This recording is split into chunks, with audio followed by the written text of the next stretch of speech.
वास्तविक बघितलं तर हा जो व्यवसाय आहे या ठिकाणी बऱ्याच दिवसापासून ज्याच्यामार्फत चालवला जातो त्याच्यामार्फत या ठिकाणी चालवलं आहे.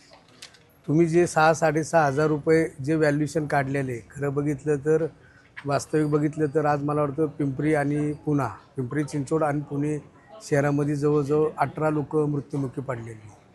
आणि एवढ्या छोट्या पैशासाठी इतक्या लोकांचा जीव जाणं हे खरं तर चिंताजनक बाब आहे. आणि हा जो प्रकार घडलेला आहे हा अतिशय गंभीर प्रकार आहे. या प्रकरणाची सखोल चौकशी झाली पाहिजे असं मी राज्याचे मुख्यमंत्री आदरणीय देवेंद्रजी फडणवीस, गृह खातं त्यांच्याकडे माझा विश्वास आहे की ह्या घटनेची सखोल चौकशी केली जाईल आणि खऱ्या अर्थाने ही जी दारू ज्या ठिकाणापासून आणली जाते आणि ज्या ठिकाणी ती विकली जाते म्हणजे मूळ कुठून ही दारू उपलब्ध होती, कुणामार्फत या ठिकाणी विकली जाते, त्यांच्यावर कठोरात कठोर कारवाई केली जाईल असा माझा ठाम विश्वास आहे. नाही, मी आता DCP साहेब होते, ACP साहेब होते, आमच्या पिंपरी मतदारसंघामधील जवळजवळ निगडी, सांगवी, पिंपरी चिंचवडचे सर्व PI होते, सर्व पोलीस कर्मचारी पण होते.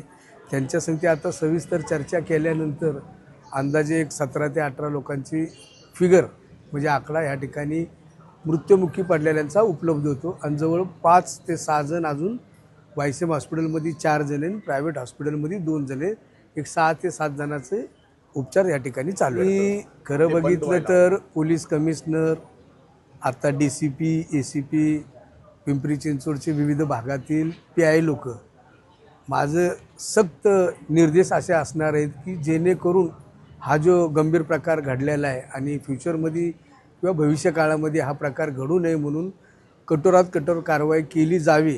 आणि त्याच पद्धतीने जे आमचे उत्पादन शुल्कचे जे एक्साईजचे जे आमचे ऑफिसर असेल त्यांनाही आपण ह्या सूचना देण्यात आलेल्या आहेत. वास्तविक बघितलं तर पिंपरी चिंचवड शहरामध्ये असे दारूचे धंदे, अवैध धंदे बऱ्याच ठिकाणी आहेत आणि आमच्या पोलीस खात्यांनाही माहिती आहे. खरं तर आज जी घटना घडलेली त्या घटनेचं गांभीर्य ओळखूनच आज मी दापोली पोलीस स्टेशन या ठिकाणी आलो होतो. कारवाई होत नाही. कारवाई आज त्यांनी त्याच्यावरती स्पेशल स्क्वॉड पण केलेले आहेत. मला वाटतं DCP साहेबाशी बोलत असताना सांगवी, संत तुकाराम नगर, महात्मा फुले नगर या ठिकाणी त्यांनी कारवाई केलेली आहे.